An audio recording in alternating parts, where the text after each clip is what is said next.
Everybody. Welcome to another Short Stack Tabletop session. My name is Greg, and today I'm going to be talking about problem players, which is a topic that most fashionably positive YouTubers who generate RPG related content try to avoid. Because it's a big can of worms, and it has the potential to offend people. But ironically, uh, it's a problem that comes up a lot. And ignoring a problem that comes up a lot because of social taboos or people not wanting to seem, at risk for their reputation or whatever, is wrong. If something is causing problems, if something is causing pain, it needs to be addressed, right? Bravely. So I'm going to do that. I'm going to call these players that guy because in the parlance of game nerdery, that guy is a well-known term. So problem players can take many forms. But they all have one issue in common, which is that the guiding principle of tabletop gaming is that people need to be having fun. And that can't happen in a toxic environment. But there are many different forms of toxicity, and I'm going to label them for you because once we give a name to something, it becomes easier to deal with it, right? Kind of like the term pick me girl. A girl that goes around trying to show off for male attention by undercutting other women around her. Uh, you know, that's a mouthful, but suddenly the term pick me girl perfectly labels them. Don't be a pick me girl. And suddenly there are a lot less of them, right? Because nobody wants to be called that. It's the same general principle here. I'm going to give you 5 types of that guy. I mean, some of them are girls too, but that guy is the parlance. I'm not, sexist or anything.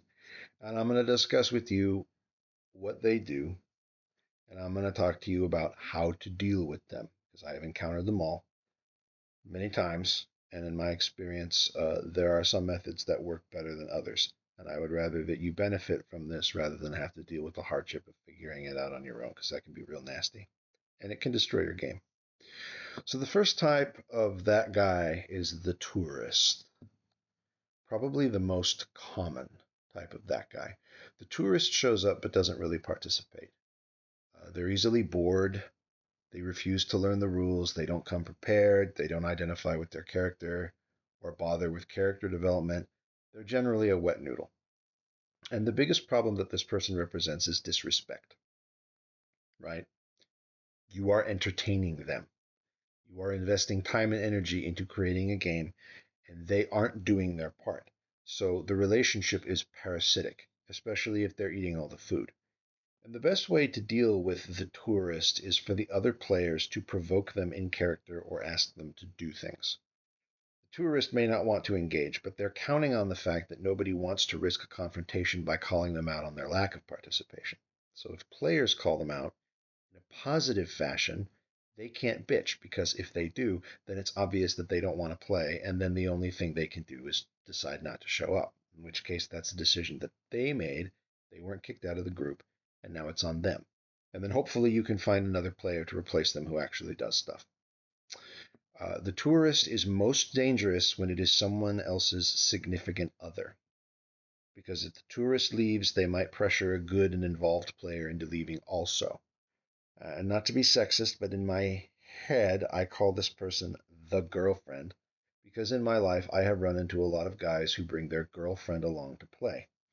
Although, ironically, all the games I'm running right now, girls outnumber guys, and it's become a lot more popular than it used to be. But the girlfriend wants to be there because she doesn't want to be left out of something that occupies her significant other's attention. But she's too cool and disinterested to learn this game that a bunch of alleged nerds are getting into, right? So she's just this eyesore. But inclusion is the way to deal with the tourist.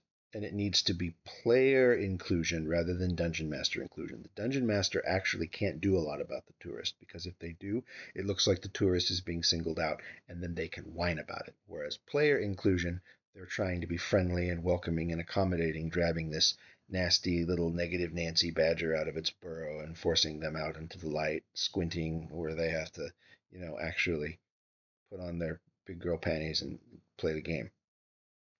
You can tell I'm passionate about this. So that's how you deal with the tourist.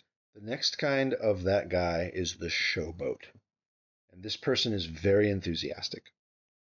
And that's great, but they talk over everyone else at the table. And they jump on everything you say to the point where it feels like a one-person game. And they don't take social cues, and oftentimes the other players will get silent and passive because they don't want to butt heads with the showboat to avoid conflict. And the showboat is charismatic. In another time and place, maybe they would be the game master instead of you, but they're probably too lazy to put the work in, and maybe too egocentric to avoid railroading and god bullying the players. So here they are. Dealing with the showboat is the dungeon master's job, not the players, and you do it with your finger by pointing at each player who has been quiet for too long and saying, "All right, what are you doing?" The showboat can't interrupt then because the dungeon master isn't pointing at them, and it becomes super awkward if they try. The showboat thrives on disorganized silence because then they can scream "Banzai!" and jump in with their loudness to fill it, right? So it is possible to condition a showboat to stop being the way they are if you point at people long enough. I know it's rude to point, but too bad, the showboat is rude too. The polite term that I'm going to throw out for this practice is protecting player screen time.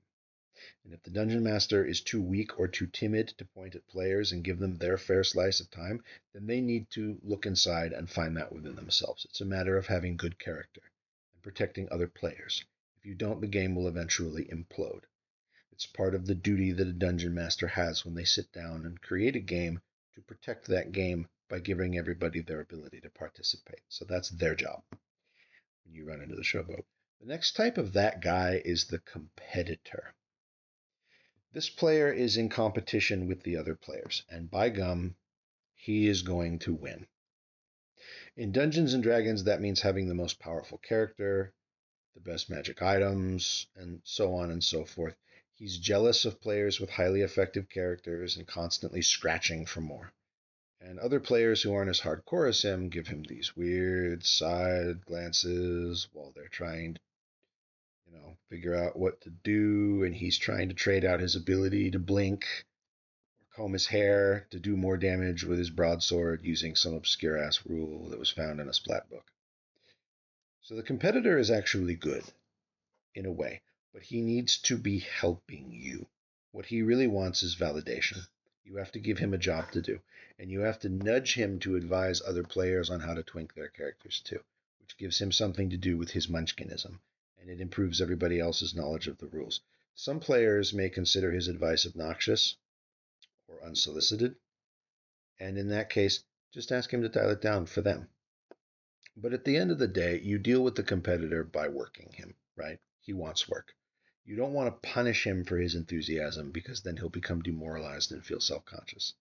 If the dungeon master is telling him this, it feels like a betrayal, right? Because he's pouring his heart into the game and suddenly he's being told that that's wrong by the person whose opinion matters the most, right? And you don't want that.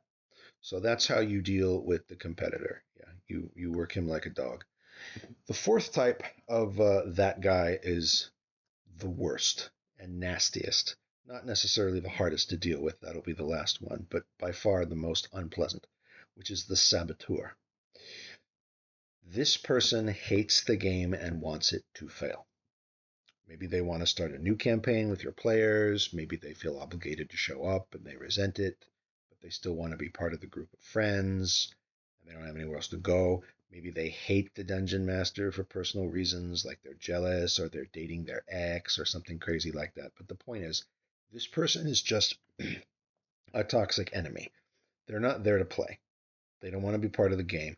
And it isn't something that they're tolerating. If it was, they would just be a tourist. The saboteur is the dungeon master's enemy. And it isn't always obvious that that's what they are. You have to kind of watch them carefully, but usually they give themselves away with disruptive or negative commentary. Usually, if the game goes on long enough, this person just quits on their own, but not always. And I hate to say it, but there is no clean way to deal with this person. The saboteur needs to leave. He's not having fun, and without fun, there's no point in him being there. And more than that, he's trying to stop others from having fun. So you never want a player whose motivating force is spite, right? That's antithetical to the concept of a tabletop game.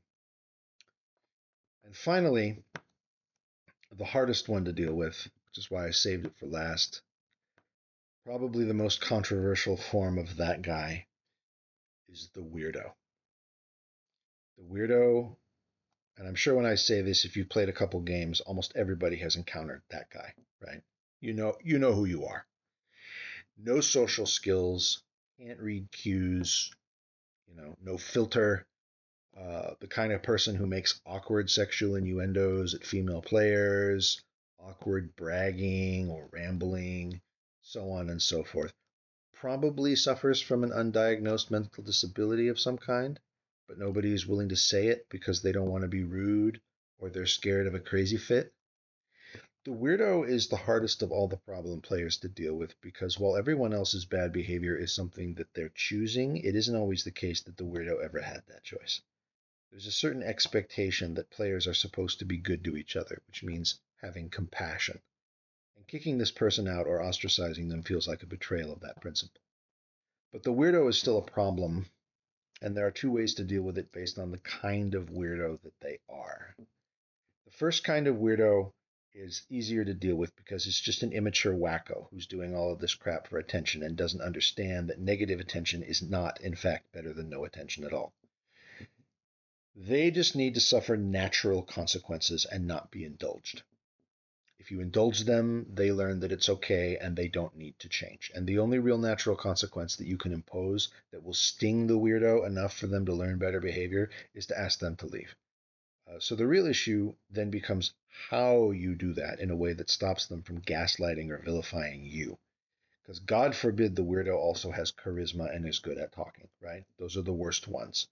Then you have a major problem because you need to be able to articulate yourself to get rid of them cleanly without them conflating the matter or throwing this weird smokescreen tantrum. The words you are looking for to do this are inappropriate, uncomfortable, and disruptive. No matter how the weirdo jigs or jags, or what clever gaslighty crap they use to try and turn things around, just keep pushing those words. Inappropriate, uncomfortable, disruptive. Because their comments are inappropriate and they are making people uncomfortable and they are disruptive. And eventually, if you stick to your guns, they will fold and they will leave because it's the truth. The second kind of weirdo is the saddest, and that's the person with the mental disability that is real. They're usually on the spectrum, or they have oppositional defiant disorder or something like that. And it isn't their fault that their brain chemistry is screwing them over and turning them into a pariah. But it isn't your fault either.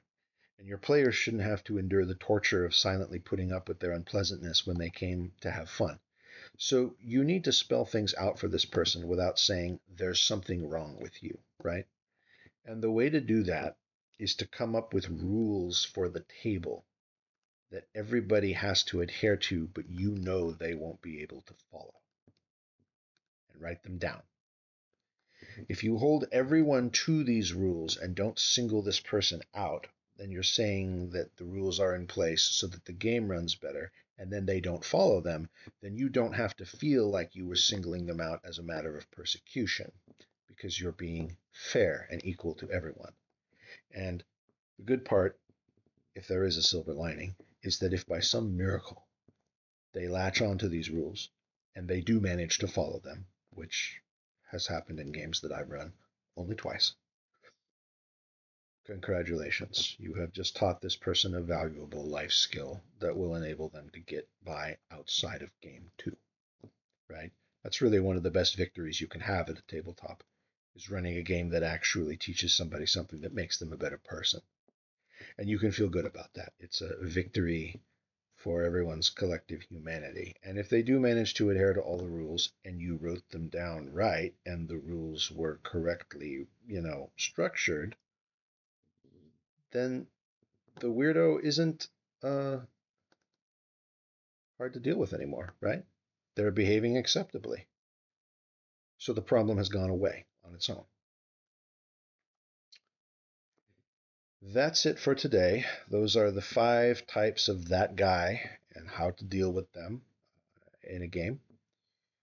If you liked this video and you want to see more of them, please like and subscribe below. It means a lot to me. If you have any comments, and I'm reasonably sure, since a lot of people have encountered problem players before, they'll have something to say. Write them below. I knew I was opening a can of worms when I made this, so if worms get dumped all over me, I have no one to blame but myself. Thank you very much for watching. Take care.